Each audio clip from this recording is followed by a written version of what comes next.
Tengo en mis manos un cuaderno azul. Está gastado, las páginas están amarillentas por el paso de 19 años. La tinta está desvanecida en algunos lugares donde mis lágrimas cayeron mientras lo leía una y otra vez durante las noches de insomnio. La cubierta de cartón tiene manchas de café de esas madrugadas en las que no podía dormir y me quedaba mirando estas palabras que cambiaron mi vida para siempre. Pero las palabras que contiene han sido mi tesoro más preciado, mi secreto más profundo, mi prueba más contundente de que vivimos en un universo donde lo imposible es posible. Este cuaderno perteneció a Carlo Acutis, un chico de 15 años que murió el 12 de octubre de 2006 en el Hospital San Gerardo de Monza, Italia. Y en la página 47, fechada el 23 de agosto de 2006, exactamente 23 días antes de que yo le confesara mi amor en el pasillo de nuestra escuela, él escribió esto con su letra adolescente pero clara, con esa caligrafía ordenada que siempre tuvo. Juliana Santoro va a confesarme sus sentimientos el 15 de septiembre después de la clase de matemáticas. Ya lo vi en oración anoche durante la adoración eucarística. Vi exactamente dónde pasará, junto a los casilleros del tercer piso, cerca de la ventana que da al patio. Tendré que decirle no, aunque mi corazón humano sienta dolor por rechazarla.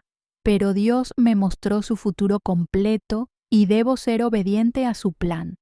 Me llamo Juliana Santoro, tengo 34 años. Vivo en un apartamento luminoso en la zona de Porta Venezia, en Milán, con mi esposo Marco Bellini y nuestras 2 hijas, Carla de 13 años y Sofía de 11.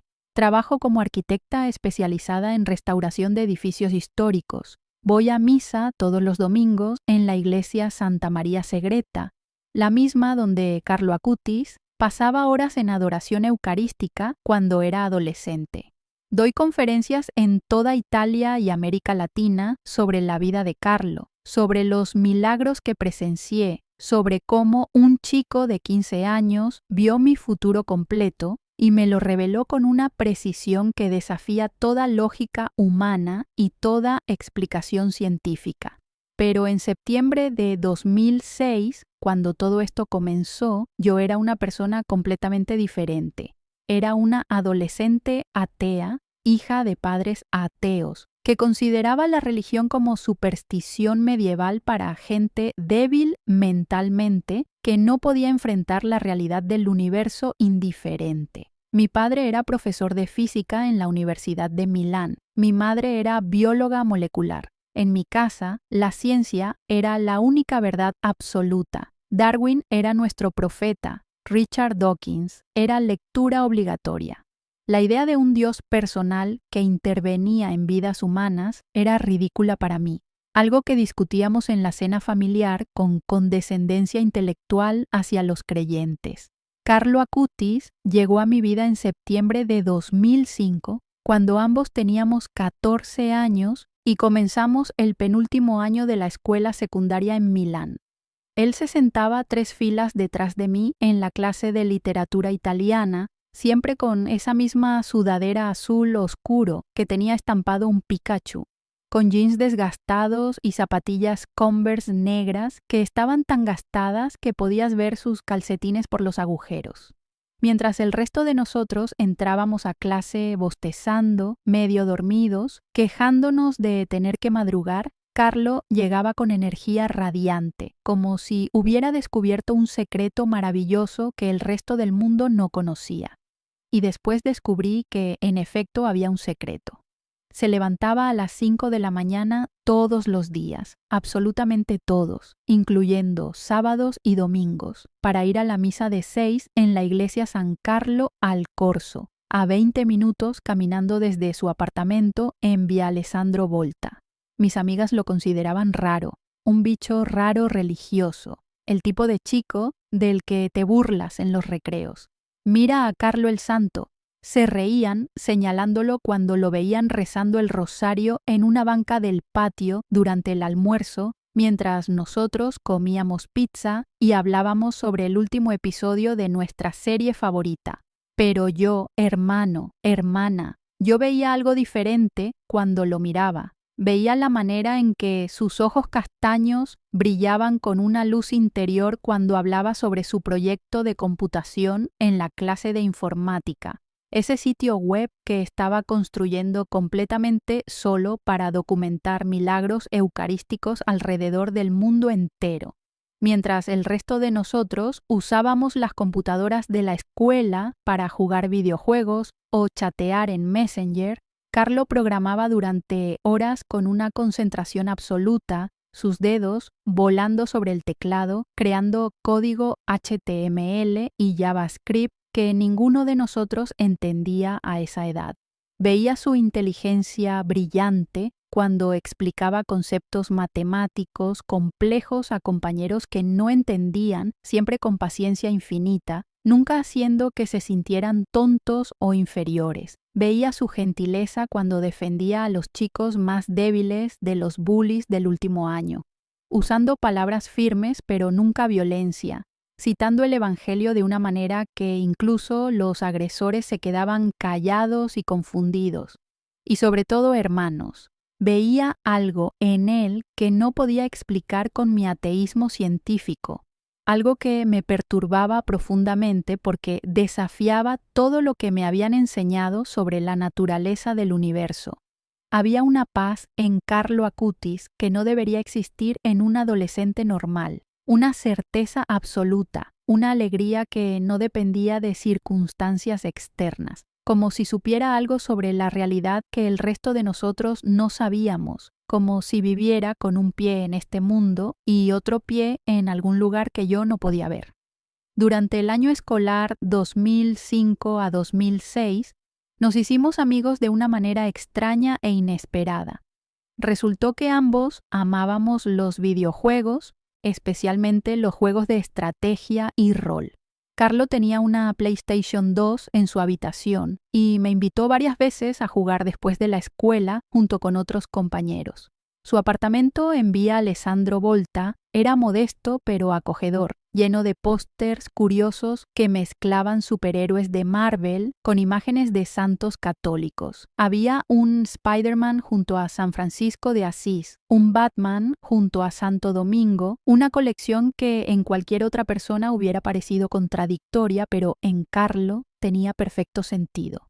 Su madre, Antonia Salzano, siempre nos recibía con sonrisas cálidas y bocadillos deliciosos, paninis de mortadela y queso, galletas caseras, limonada fresca, pero lo que más me impactó la primera vez que entré a su habitación no fueron los pósters ni las consolas de videojuegos, fue el pequeño altar que tenía en una esquina sobre un mueble de madera.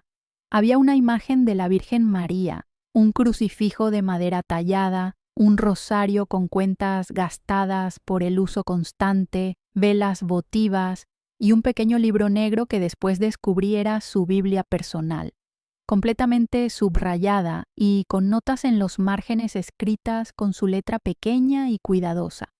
Un día de marzo de 2006, mientras jugábamos un videojuego de aventuras, pausé el juego de repente y le pregunté directamente algo que me había estado molestando durante meses. Carlo, ¿realmente crees en todo eso? ¿En Dios? ¿En Jesús? ¿En que un pedazo de pan se convierte en el cuerpo de Cristo? ¿No te parece que es solo psicología, autosugestión colectiva, tradiciones antiguas que la gente sigue por costumbre sin pensamiento crítico? Él puso su control en el suelo cuidadosamente. Se giró hacia mí con esa seriedad característica que tenía cuando hablaba de fe y respondió: Juliana, yo no creo en Dios de la misma manera que tú no crees en Dios. Tú piensas que creer es como aceptar una teoría sin evidencia, como saltar al vacío sin red de seguridad. Pero yo conozco a Dios, Juliana. Lo conozco de la misma manera que te conozco a ti en este momento. Cuando voy a misa y recibo la Eucaristía, no es un símbolo, no es un ritual vacío. Es un encuentro real con una persona real que me ama más de lo que puedo comprender con mi mente limitada. Yo me reí con esa risa condescendiente que tenía para todo lo religioso. Carlo, Eso es solo emoción. Son endorfinas en tu cerebro que te hacen sentir bien. Es el mismo efecto que tiene la meditación o escuchar música que te gusta. Pero él sonrió con esa sonrisa suave que siempre tenía y dijo algo que nunca olvidé. Algún día lo entenderás, Juliana. Algún día vas a experimentar algo que la ciencia no puede explicar y vas a tener que elegir entre tu orgullo intelectual y la verdad. El verano de 2006 fue cuando todo cambió en mi interior, cuando mi amistad con Carlo comenzó a transformarse en algo más profundo que no podía controlar ni racionalizar con mi ateísmo científico. Durante las vacaciones de julio, mi familia se fue a Cerdeña por 2 semanas, pero yo no podía dejar de pensar en Carlo, en sus palabras sobre Dios, en la manera en que vivía con tanta certeza y propósito mientras yo me sentía vacía, a pesar de tener todo lo que una adolescente podría querer: buenas calificaciones, amigas leales, padres que me amaban, suficiente dinero para no preocuparme por nada material. Regresé a Milán a finales de agosto con una decisión tomada. Le confesaría mis sentimientos a Carlo cuando comenzaran las clases en septiembre. Practiqué frente al espejo de mi habitación docenas de veces. Escribí y reescribí en mi diario las palabras exactas que le diría. Imaginé todos los escenarios posibles de cómo reaccionaría él. En el mejor escenario, me diría que también sentía algo por mí y comenzaríamos una relación hermosa. En el peor escenario, me rechazaría con gentileza, pero al menos yo sabría la verdad y podría seguir adelante con mi vida. Nunca, jamás en mis fantasías adolescentes más salvajes, imaginé lo que realmente sucedería. Nunca imaginé que Carlo ya sabía exactamente qué iba a hacer yo. Nunca imaginé que había escrito sobre ese momento en su cuaderno azul semanas antes de que sucediera. El primer día de clases fue el lunes 4 de septiembre de 2006. Ese primer día, Carlo llegó diferente. No puedo explicar exactamente qué era diferente, pero había algo en sus ojos, una profundidad nueva, como si hubiera envejecido años en solo 2 meses de vacaciones. Su piel estaba más pálida de lo normal. Tenía ojeras más pronunciadas de lo habitual, incluso para alguien que se levantaba a las 5 de la mañana. Cuando lo saludé en el pasillo, antes de la primera clase, me miró de una manera extraña, intensa, como si estuviera memorizando mi rostro, como si quisiera grabar cada detalle en su memoria para siempre. ¿Estás bien, Carlo?, le pregunté con preocupación genuina. ¿Tuviste un buen verano? Él sonrió, pero había algo de tristeza en esa sonrisa. Tuve un verano muy especial, Juliana. Pasé mucho tiempo en oración, mucho tiempo en adoración eucarística. Dios me ha estado mostrando cosas importantes, cosas que necesito hacer antes de que sea demasiado tarde. No entendí qué significaba antes de que sea demasiado tarde. Pensé que tal vez se refería a terminar su sitio web sobre milagros eucarísticos antes de los exámenes finales del año. Durante esas primeras 2 semanas de septiembre, noté que Carlo estaba más enfocado que nunca en su proyecto de computación, trabajaba en la biblioteca de la escuela durante cada minuto libre, revisaba y editaba su sitio web con urgencia casi frenética. Es importante que esto esté terminado, me dijo un día cuando le pregunté por qué trabajaba tan intensamente. Las personas necesitan ver estas evidencias de que Dios es real, de que los milagros suceden, de que la Eucaristía es verdaderamente el cuerpo de Cristo. Finalmente llegó el 15 de septiembre de 2006, la fecha que Carlo había escrito en su cuaderno azul 3 semanas antes, la fecha que él ya sabía que marcaría un momento crucial en nuestras vidas. Era un viernes soleado. Recuerdo que hacía calor inusual para septiembre en Milán. Las ventanas de la escuela estaban abiertas y podías escuchar los sonidos de la ciudad mezclándose con las voces de los estudiantes en los pasillos. Teníamos clase de matemáticas en la tercera hora, de 10 a 11 de la mañana. con el profesor Lombardi, que era notoriamente aburrido y cuyas clases parecían durar eternidades. Durante toda esa hora yo no pude concentrarme en nada. Mis manos temblaban mientras fingía tomar notas. Mi corazón latía tan fuerte que pensé que todos en el salón podían escucharlo. Mis amigas Laura y Francesca me miraban desde sus asientos, haciéndome señas de ánimo porque les había contado mi plan durante el almuerzo del día anterior. Carlo estaba sentado en su lugar habitual 3 filas atrás, y cuando me giré disimuladamente para mirarlo, él ya me estaba mirando con esa expresión extraña otra vez, esa mirada que parecía ver a través de mí, a través de este momento, hacia algo más grande que ninguno de nosotros podía comprender todavía. Cuando sonó la campana a las 11 en punto, todos comenzaron a salir del salón hablando y riendo, pero yo me quedé rezagada intencionalmente, fingiendo buscar algo en mi mochila, esperando a que el pasillo se vaciara un poco, esperando el momento perfecto para hablar con Carlo a solas. Carlo salió del salón y caminó hacia su casillero en el 3er piso, exactamente donde él había escrito en su cuaderno que sucedería nuestra conversación, junto a los casilleros cerca de la ventana que daba al patio de la escuela. Yo lo seguí con las piernas temblando, con la boca completamente seca, con todas las palabras que había ensayado durante semanas, ahora completamente olvidadas en mi pánico. Carlo. Llamé su nombre cuando estábamos relativamente solos.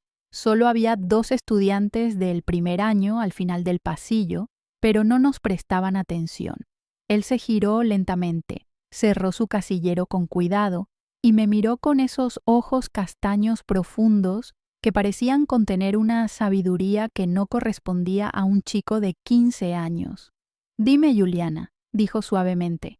Y entonces todas mis palabras preparadas desaparecieron y solo pude decir la verdad cruda y vulnerable. «Carlo, me gustas mucho. Has estado en mi mente todo el verano. No puedo dejar de pensar en ti, en nuestras conversaciones, en la manera en que ves el mundo. Sé que somos muy diferentes, sé que tú crees en Dios y yo no, pero tal vez podríamos intentarlo. Tal vez podríamos salir juntos y ver qué pasa».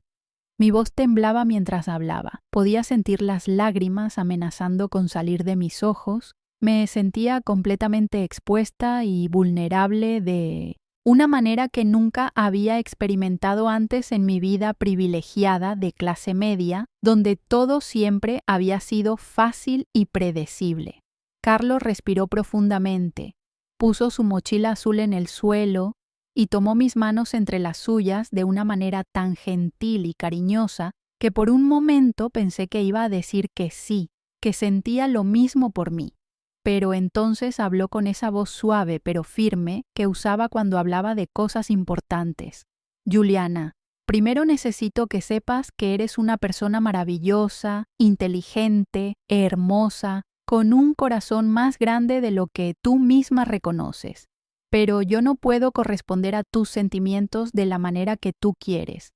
Hace 2 años, cuando tenía 13, consagré mi vida completamente a Dios. Le prometí mi pureza, mi tiempo, mi futuro. No sé cuánto tiempo me queda en esta tierra, pero cada día que tengo es un regalo que quiero usar completamente para Él, para la Virgen María, para llevar almas al cielo a través de mi testimonio y mi trabajo sobre los milagros eucarísticos. Mi corazón se estaba rompiendo con cada palabra, pero entonces Carlo dijo algo que me dejó completamente helada. Algo que en ese momento pensé era una crueldad inexplicable, pero que años después entendería. Era la mayor prueba de amor que alguien me había dado jamás. Pero necesito decirte algo más, Juliana, algo que Dios me mostró en oración y que necesitas saber para tu futuro. Tú vas a casarte con un hombre llamado Marco Bellini. No lo conoces todavía, pero lo conocerás en el año 2010, exactamente 4 años después de mi muerte, frente a mi tumba en Asís. Él también habrá sido transformado por mi testimonio. Pensé que estaba loco, completamente loco, que había perdido contacto con la realidad, que su fanatismo religioso había llegado a niveles de delirio psicótico que requerían intervención psiquiátrica profesional inmediata. Después de tu muerte, repetí sus palabras con incredulidad y enojo creciente. ¿Qué estás diciendo, Carlo? ¿Ahora eres profeta? ¿Ahora puedes ver el futuro? Pero él continuó con esa calma imposible, esa certeza absoluta que me enfurecía más que cualquier insulto directo. Tendrán 2 hijas. La mayor se parecerá exactamente a ti. Tendrá tu cabello castaño, tus ojos color miel, tu risa. La van a llamar Carla en honor a mí. Y Juliana, hay algo más que necesitas saber porque va a suceder y necesitas estar preparada. Tu madre va a enfermarse de cáncer en el año 2008, exactamente 23 meses desde hoy.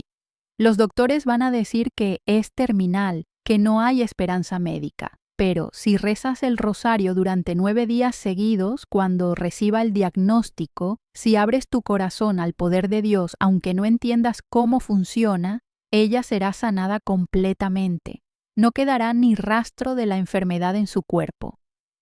Cada palabra que salía de su boca era como un puñal en mi corazón roto, como sal en una herida abierta.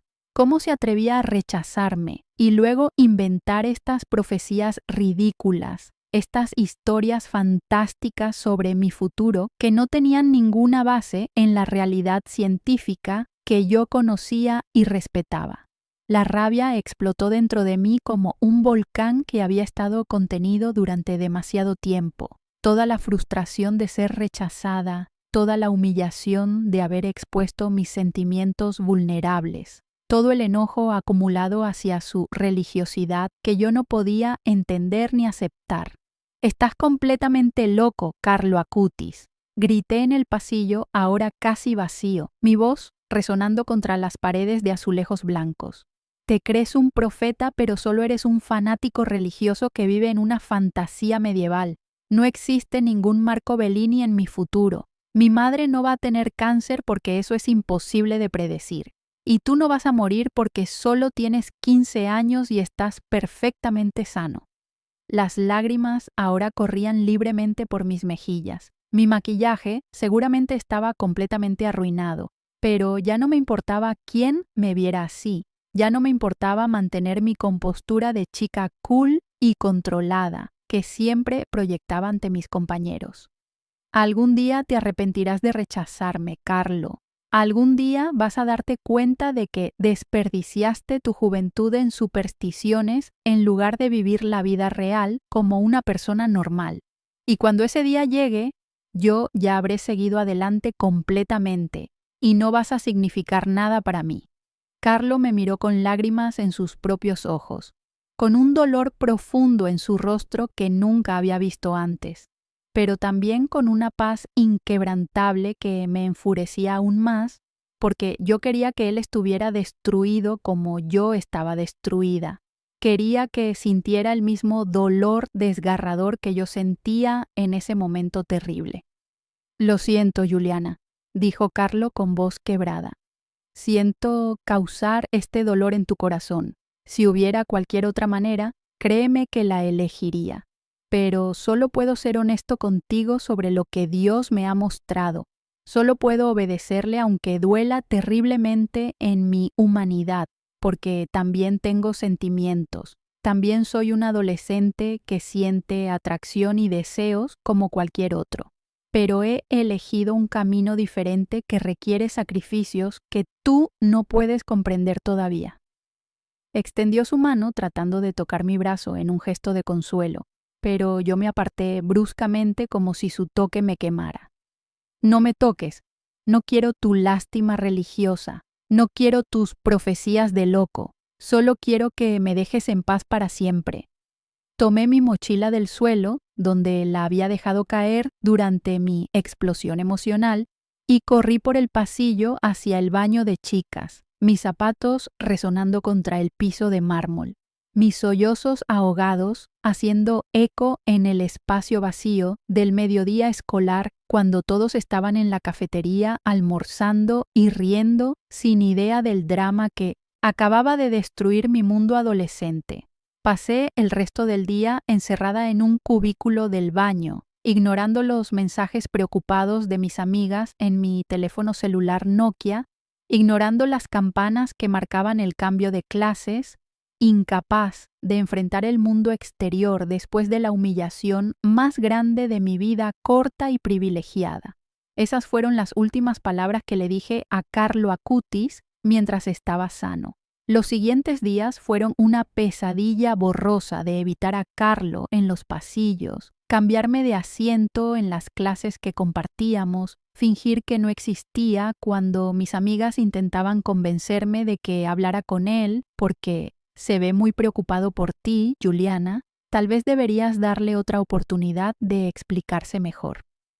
Pero yo estaba demasiado herida, demasiado humillada, demasiado enojada para considerar siquiera la posibilidad de perdonarlo o escucharlo. El lunes 25 de septiembre, exactamente 10 días después de nuestra conversación en el pasillo, Carlo no llegó a la escuela. Tampoco llegó el martes, ni el miércoles, ni el jueves. El viernes 29 de septiembre, nuestra profesora de literatura italiana, la señora Rossini, entró al salón con expresión seria y nos dio una noticia que heló la sangre en mis venas. Estudiantes, necesito informarles que nuestro compañero Carlo Acutis ha sido hospitalizado con una condición seria. Fue diagnosticado con leucemia promielocítica aguda hace 3 días. Es un tipo muy agresivo de cáncer sanguíneo. Los doctores están haciendo todo lo posible, pero la familia nos pide que recemos por él si ustedes son creyentes. El salón estalló en murmullos de shock y tristeza.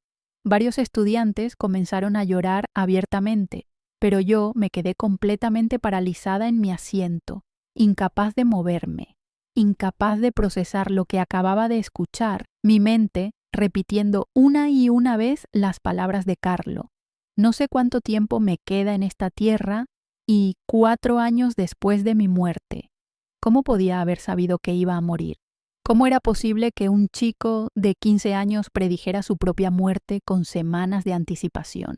Durante todo ese fin de semana, después del diagnóstico de Carlo, no pude dormir, no pude comer, no pude hacer nada excepto quedarme en mi habitación mirando el techo mientras las palabras de Carlo resonaban en mi mente como campanas de iglesia que no podía silenciar. No sé cuánto tiempo me queda en esta tierra. ¿Cómo lo había sabido? ¿Cómo un adolescente sano había predicho su propia muerte con semanas de anticipación? Mi mente científica, entrenada por mis padres para buscar explicaciones racionales para todo fenómeno observable, intentaba desesperadamente encontrar alguna lógica. Tal vez Carlo había sentido síntomas de la leucemia y había hecho una deducción inteligente.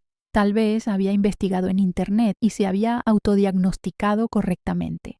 Pero eso no explicaba las otras profecías. No explicaba cómo sabía el nombre de mi futuro esposo, que yo supuestamente conocería en 2010. No explicaba cómo predijo el cáncer de mi madre, que supuestamente sucedería en 2008. El lunes 2 de octubre tomé una decisión que me aterraba pero que sabía era necesaria. Iría al Hospital San Gerardo de Monza a visitar a Carlo. Le pediría perdón por las cosas horribles que le grité en el pasillo. Le diría que lamentaba haber reaccionado con tanta rabia y crueldad. Tal vez no podíamos estar juntos románticamente como yo quería, pero al menos podía ser su amiga en estos momentos terribles cuando enfrentaba una enfermedad que amenazaba su vida joven. El Hospital San Gerardo de Monza estaba a 30 minutos en autobús desde mi casa en Milán. Era un edificio gris y masivo que olía a desinfectante y enfermedad, con pasillos largos iluminados por luces fluorescentes que zumbaban constantemente y daban un tono verdoso horrible a todo. Pregunté en la recepción por Carlo Acutis y me dijeron que estaba en el 3er piso, ala de oncología pediátrica, habitación 307. Cuando salí del elevador en el 3er piso, vi a la madre de Carlo, Antonia Salzano, sentada en una silla de plástico en el pasillo, con el rostro enterrado en sus manos, sus hombros temblando con sollozos silenciosos que me rompieron el corazón. «Señora Salzano», dije suavemente tocando su hombro. Ella levantó la vista y sus ojos estaban rojos e hinchados de tanto llorar. Su rostro mostraba el agotamiento absoluto de una madre que había pasado días sin dormir cuidando a su hijo moribundo. «Juliana», susurró reconociéndome de las veces que había ido a su apartamento a jugar videojuegos con Carlo. «Qué bueno que viniste. Carlo ha estado preguntando por ti. Ha dicho tu nombre varias veces en sus momentos de lucidez entre los tratamientos de quimioterapia. Está muy débil ahora, pero creo que le daría mucha paz verte». Me indicó la habitación 307 con mano temblorosa y yo caminé hacia esa puerta blanca con pasos lentos y pesados, mi corazón latiendo tan fuerte que sentía que todos en el hospital podían escucharlo resonando por los pasillos silenciosos. Cuando abrí la puerta de la habitación 307, nada podría haberme preparado para lo que vi. Carlo estaba acostado en una cama de hospital, conectado a múltiples tubos intravenosos y máquinas que pitaban constantemente, monitoreando sus signos vitales. Su cabeza estaba completamente calva. Toda su hermosa cabellera castaña había desaparecido debido a la quimioterapia agresiva. Su piel tenía una palidez enfermiza, casi translúcida, con venas azules visibles debajo como mapas de ríos. Había perdido tanto peso que sus pómulos sobresalían prominentemente, sus ojos parecían hundidos en cuencas oscuras, sus brazos delgados mostraban moretones púrpuras donde las agujas habían pinchado una y otra vez buscando venas que todavía funcionaran. Pero cuando me vio entrar, sus ojos se iluminaron con esa misma luz interior que siempre había tenido, esa paz inexplicable que desafiaba sus circunstancias físicas horribles. «Juliana», susurró con voz débil pero clara. «Sabía que vendrías. Lo vi en oración hace 3 días. Mis piernas casi cedieron bajo el peso de esas palabras. Tuve que agarrarme del marco de la puerta para no caer al suelo. Incluso ahora, incluso muriendo de leucemia en una cama de hospital, Carlos seguía viendo cosas que era imposible que supiera. Me acerqué lentamente a su cama, cada paso requiriendo un esfuerzo consciente, y me senté en la silla de plástico azul junto a él, que todavía estaba tibia del cuerpo de su madre que había estado sentada allí durante horas interminables. «Carlo, lo siento mucho». Las palabras salieron de mi boca en un torrente incontrolable de emoción cruda, las lágrimas corriendo libremente por mis mejillas, sin ningún intento de ocultarlas o controlarlas. Siento las cosas horribles que te dije en el pasillo de la escuela. Siento haberte gritado cuando solo estaba siendo honesto conmigo. Siento haber sido tan cruel contigo cuando tú siempre fuiste amable conmigo. No merecías eso. No merecías mi rabia solo porque no podías corresponder a mis sentimientos egoístas. Carlo levantó su mano delgada y frágil, tomó la mía con una fuerza sorprendente para alguien tan enfermo y dijo palabras que quedarían grabadas en mi alma para siempre. «Juliana, ya te había perdonado antes de que hablaras esas palabras en el pasillo. Sabía que ibas a reaccionar así porque lo vi en oración. Sabía que tu dolor se expresaría como rabia porque así es como funcionan los corazones humanos rotos. No hay nada que perdonar porque nunca estuve enojado contigo ni un solo segundo». Apretó mi mano con más fuerza y continuó. «Pero ahora necesito que escuches algo muy importante, algo que necesitas recordar para los próximos años de tu vida. Tengo poco tiempo y estas palabras son cruciales para tu futuro». Me incliné más cerca de él para poder escuchar cada sílaba que salía de sus labios resecos y agrietados por la deshidratación constante de los medicamentos fuertes que bombeaban en su sistema tratando desesperadamente de matar las células cancerosas que se multiplicaban sin control. «Cuando yo muera, y va a ser pronto, Juliana, Probablemente en los próximos días, según lo que Dios me ha mostrado, mi madre te va a dar algo, continuó Carlo con urgencia en su voz débil. En mi mochila escolar azul, la que está en mi casa, hay un bolsillo secreto en la parte trasera que se cierra con cremallera. Dentro de ese bolsillo hay un cuaderno azul donde he estado escribiendo durante los últimos 3 años todo lo que Dios me muestra en oración sobre mi vida, sobre mi muerte, sobre las personas que he conocido y conoceré. En la página 47 hay una entrada fechada el 23 de agosto sobre ti, sobre nuestra conversación del 15 de septiembre, sobre tu futuro completo. Lee ese cuaderno, Juliana. Léelo todo de principio a fin cuando estés lista para enfrentar la verdad de que vivimos en un universo donde lo sobrenatural es tan real como lo natural, donde Dios habla a quienes están dispuestos a escuchar con corazones abiertos. Hizo una pausa para tomar aliento trabajosamente, sus pulmones luchando por funcionar correctamente mientras su cuerpo se apagaba lentamente pero inexorablemente. Y cuando tu madre reciba el diagnóstico de cáncer en marzo de 2008, exactamente 17 meses desde hoy, reza el rosario durante 9 días consecutivos sin faltar ni uno. No importa que no sepas cómo, puedes buscar las oraciones en internet o pedirle a alguien que te enseñe. Solo hazlo con fe del tamaño de una semilla de mostaza y verás el poder de Dios manifestarse de manera innegable. Y sobre Marco Bellini, continuó Carlo con una sonrisa débil pero genuina apareciendo en su rostro demacrado.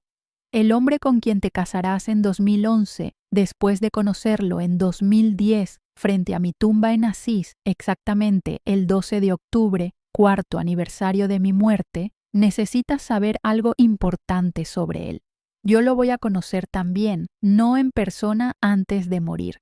Pero Dios me lo ha mostrado en visiones durante la adoración eucarística.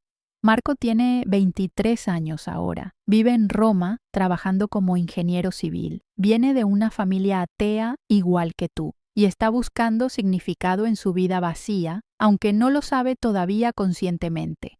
3 días antes de que yo muera, él va a estar visitando a su abuelo enfermo en este mismo hospital, en la habitación 309 justo al lado de la mía. Voy a hablar con él, voy a decirle cosas sobre su futuro que solo Dios puede saber y voy a decirle específicamente que conocerá a su futura esposa exactamente 4 años después de mi muerte frente a mi tumba, una chica con cabello castaño y ojos color miel que estará llorando y cuyo nombre es Juliana Santoro. Mi corazón se detuvo completamente por un segundo. Mis pulmones olvidaron cómo respirar. El mundo entero pareció congelarse en ese instante imposible. ¿Estás diciendo que vas a hablar con mi futuro esposo antes de morir? Susurré con incredulidad absoluta. ¿Cómo es posible que sepas todo esto, Carlo? ¿Cómo puedes ver el futuro con tanta precisión específica? Carlos cerró sus ojos por un momento largo, y cuando los abrió de nuevo había lágrimas rodando por sus mejillas hundidas, pero no eran lágrimas de tristeza, sino de algo más profundo que yo no podía nombrar en ese momento. Juliana, durante los últimos 3 años he tenido experiencias en oración que no puedo explicar completamente con palabras humanas limitadas. Cuando estoy en adoración eucarística frente al Santísimo Sacramento, cuando mi mente se calma completamente y mi corazón se abre sin defensas ni dudas, Jesús me muestra cosas. A veces son imágenes como películas proyectadas en mi mente con detalles perfectos.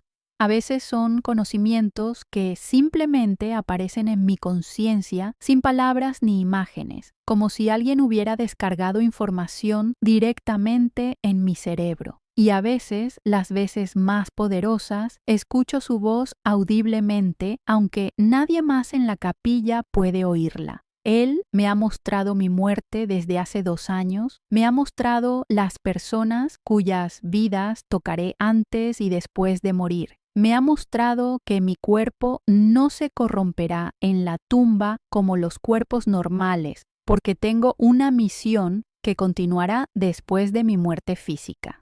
Se detuvo para respirar con dificultad, su pecho subiendo y bajando trabajosamente. Sé que suena a locura para tu mente científica entrenada para creer solo en lo que puede ser medido y probado empíricamente. Pero Juliana, la realidad es mucho más grande, mucho más extraña, mucho más hermosa de lo que tus profesores de ciencia te han enseñado. Hay dimensiones de existencia que trascienden lo material. Hay conocimiento que viene de fuentes más allá de los 5 sentidos físicos. Pasé las siguientes 2 horas sentada junto a la cama de Carlo mientras él me contaba más detalles sobre las visiones que había tenido, sobre las cosas que Dios le había mostrado, no solo sobre mi futuro, sino sobre el futuro de muchas personas, sobre milagros que sucederían después de su muerte, atribuidos a su intercesión desde el cielo, sobre su beatificación eventual que sucedería en octubre de 2020. Exactamente 14 años después de su muerte. Cada palabra que salía de su boca me parecía absolutamente imposible, completamente contraria a todo lo que yo había aprendido sobre cómo funciona el universo según las leyes naturales de causa y efecto.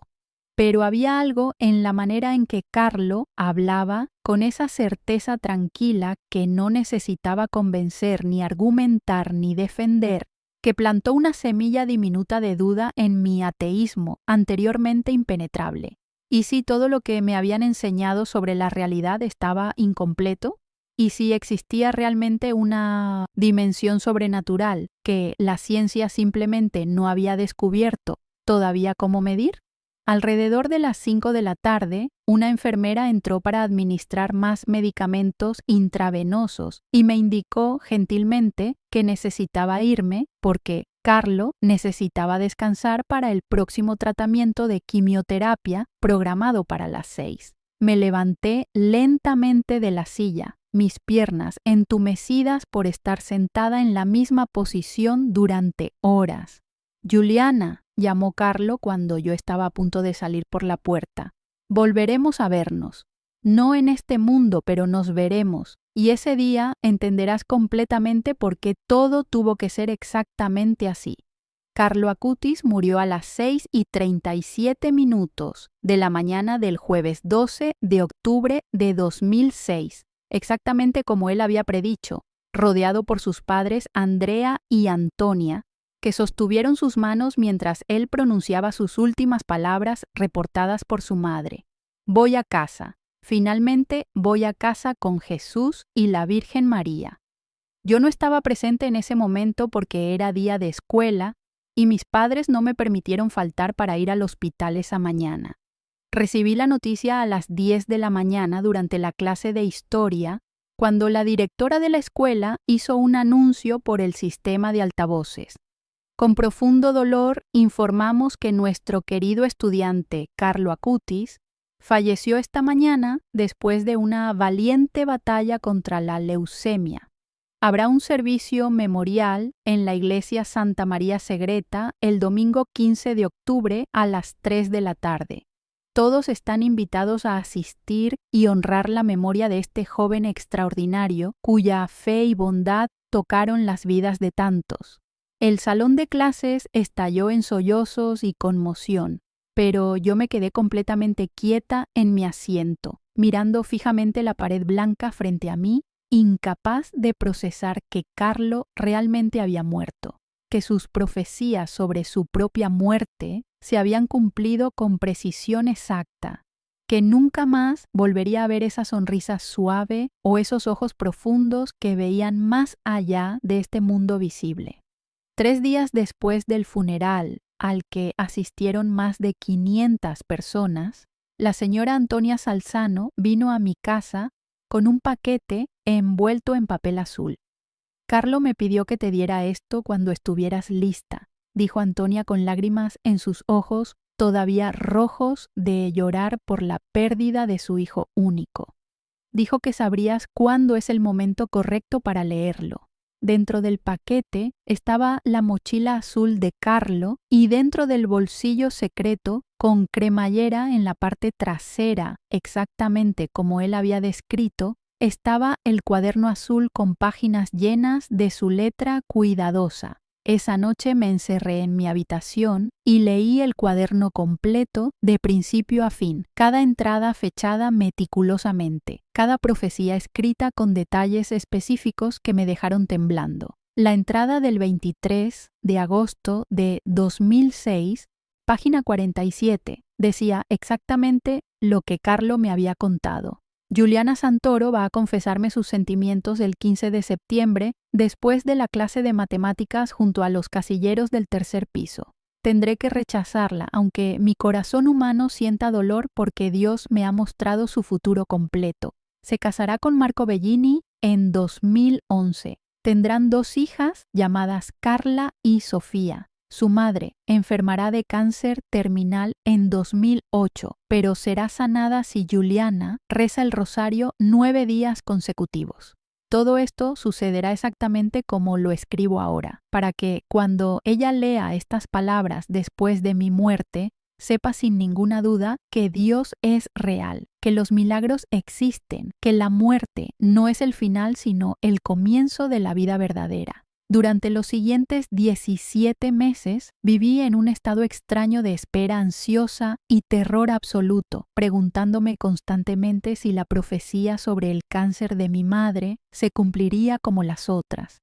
El 3 de marzo de 2008, exactamente 17 meses después de la muerte de Carlo, como él había predicho con precisión imposible, mi padre me llamó al celular mientras yo estaba en la universidad, asistiendo a una conferencia sobre arquitectura renacentista. Su voz estaba quebrada, apenas podía hablar entre sollozos. Juliana, necesitas venir al hospital Niguarda inmediatamente. Tu madre tuvo una cita de rutina con el médico esta mañana porque ha tenido tos persistente durante semanas.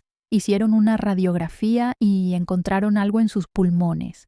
Hicieron más pruebas y los resultados acaban de llegar. Es cáncer pulmonar, etapa 4, ya metastizado a los ganglios linfáticos. Los doctores dicen que es terminal, que tal vez le quedan 6 meses si tiene suerte. El mundo se derrumbó a mi alrededor. Las paredes del auditorio universitario parecieron cerrarse como una trampa mortal. Pero entonces, a través del pánico y el terror, escuché la voz de Carlo en mi memoria tan claramente como si estuviera parado junto a mí. Reza el rosario durante 9 días consecutivos y ella será sanada completamente. Esa noche, después de abrazar a mi madre llorando en su cama de hospital mientras ella intentaba ser valiente por mí, fui a una tienda religiosa cerca del hospital y compré un rosario de cuentas azules. No sabía cómo rezarlo, así que busqué las oraciones en internet, imprimí las instrucciones y durante 9 días consecutivos, desde el 4 hasta el 12 de marzo de 2008, recé cada misterio del rosario completo de rodillas en mi habitación universitaria, mientras mis compañeras de piso pensaban que me había vuelto loca.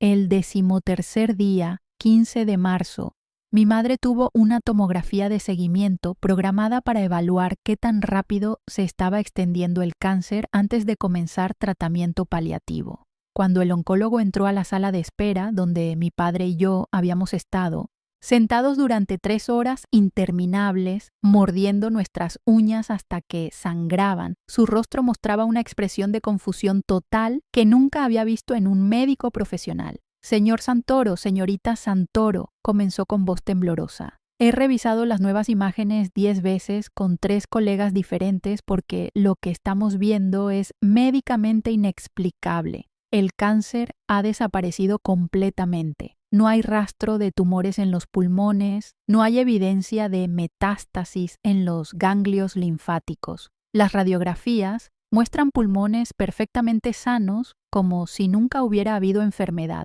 Hemos comparado las imágenes de hace 12 días con las de hoy y es la misma paciente, pero el cáncer simplemente ya no está allí.